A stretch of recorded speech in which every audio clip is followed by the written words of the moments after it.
100% सही कहा जा रहा है कि जब भी विदेश जाते हैं तो देश को बदनाम करने की कोशिश करते हैं। अगर आरएसएस संगठन बहुत खराब है, देश के लिए नुकसान कर रहा है, तो 60 साल आप क्या कर रहे थे? देश में और प्रदेश में आपकी सरकार थी तो आपने बैन क्यों नहीं लगा दिया? सत्ता से बाहर होने के बाद सब कुछ याद आता है। सत्ता के से बाहर होते हैं तब आरएसएस आपको खतरनाक दिखता है। सत्ता से बाहर होते हैं तो पिछड़ों का हक नहीं मिला याद आता है, मुसलमानों का हक नहीं मिला, दलितों का हक नहीं मिला। जब सत्ता में थे तो आपने क्यों नहीं दिया?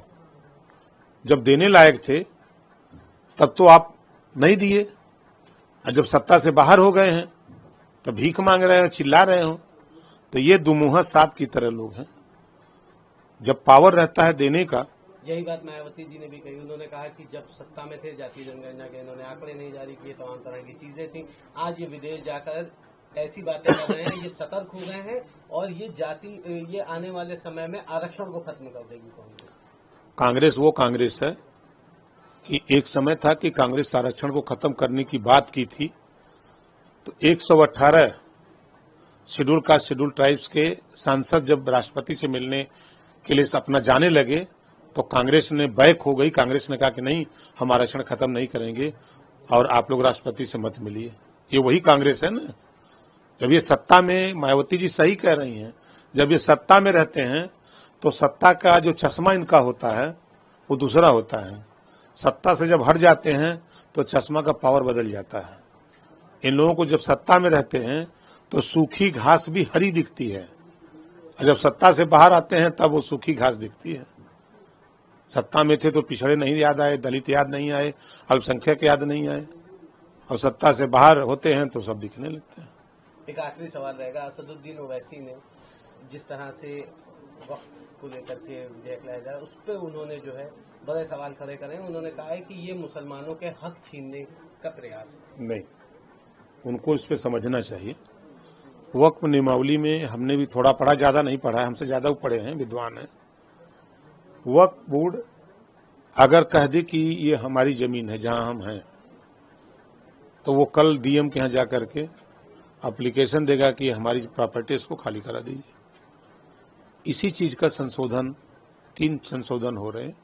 इसी चीज का है कि अगर कोई वक्फ बोर्ड की संपत्ति जाके डीएम के यहाँ कहे कि हमारी ये खाली करा दो, तो उसकी जांच करा लें। जांच करा के क्या वास्तव में वो वक्फ बोर्ड की जमीन है कि किसी की निजी जमीन को, निजी प्रॉपर्टी को इन्होंने कह दिया ये हमारी है, और उसको नियम यही है कि वो कह दें तो वही माना जाएगा, कोई सुनवाई नहीं कहीं। इसी में संशोधन हो रहा है, तो इसमें कौन सी बुरी बात है? इनको तो अच्छी बात, हमारे हिसाब से तो अच्छा है। अब हो सकता है भाई वो वैसे ज्यादा विद्वान है, ज्यादा पढ़े लिखे हैं, उनको ज्यादा नुकसान है। अब आप बताइए कि कोई मुसलमान लेक्चरर हो और लेक्चर शुरू किया हो, नमाज का टाइम हो, तो वो लेक्चर छोड़ देगा, क्लास छोड़ देगा, जाके नमाज पढ़ेगा। जबकि इस्लाम धर्म में है कि आप अगर एक नमाज छूट जाती है तो दूसरे नमाज पे आप जाकर के उसको पढ़ सकते हैं। ऐसा मुझे जानकारी है, हो सकता है गलत हो, लेकिन ऐसा मुझे लोगों ने बताया है। ये कौन सा बुरा है? अगर क्लास चल रहा है, बच्चों को पढ़ाया जा रहा है, लेक्चर चल रहा है, तो उस लेक्चर को बंद करके जाके नमाज पढ़ना हमारे हिसाब से ठीक नहीं है। ये संशोधन हो रहा है तो क्या बुरा है? तो ये सब जो कुरीति है, देखिए इन लोगों को दिक्कत क्या है, मुसलमानों की जो महिलाएं हैं उनको हक मिलेगा, जो मुसलमान गरीब कमजोर हैं, पिछड़े हैं, उनको भी हक मिलेगा, और वो बेहतरी की तरफ जाएंगे। जो लुटेरा है, जो गरीब कमजोर पिछड़े दलित मुसलमान हैं, उनका हक जो लूट रहे हैं, उनको पीड़ा है कि यार ये तो हमारी लुटाई बंद हो जाएगी। इस नाते वो लोग दिक्कत में हैं, और कोई बात नहीं है।